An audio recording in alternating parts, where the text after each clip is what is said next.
So now that we know the key gap that we want to address, it's time to consider the reteach plan. And so which reteach structure is best to address this gap? Guided discourse or modeling?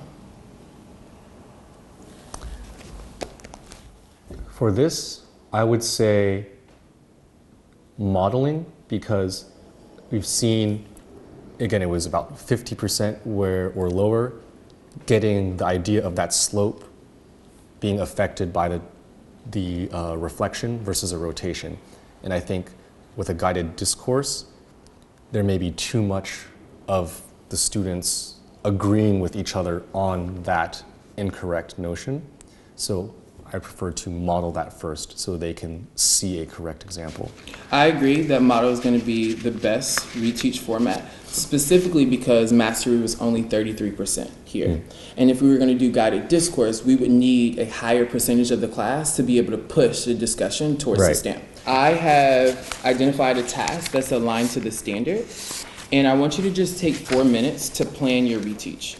And as you plan your reteach, I'm also going to be planning my reteach, and at the end of time, at the end of the 4 minutes, we can come together and we can spar. Specifically here, you should be scripting out your think aloud that you want to use to model this task. Let's take 4 minutes, and we'll come back together at the end of 4 minutes. So let's go ahead and swap scripts. Okay. And take 1 minute just to review each other's script. And then we'll come back and spar at the end of a minute. So let's share up. What are some of the things that I included in my script that you'd like to add to yours? So you went through just a quick review or a establishing definitions. And I really like that you said you just focus on a point and say, okay, let's think of the possibilities. If I do this, what happens to this point? If I do this, what happens to this point? And so I think one of the things that you have that I like to add to mine is just your annotations. And so annotations are going to be something that students really need to nail on the AP Calc exam, which is our end goal. And so I know that I want to include some annotations. And so let's swap back.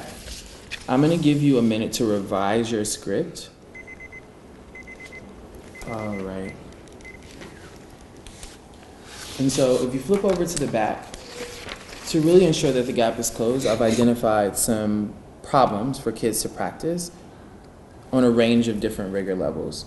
And so here, let's think about the laps as we think about monitoring. Let's think about what would lap 1 and lap 2, or the procedural and the conceptual laps look like for this practice. Definitely lap 1, I would say annotations.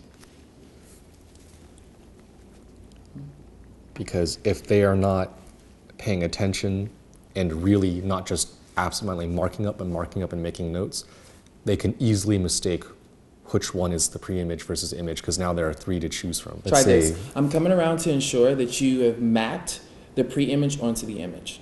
Okay.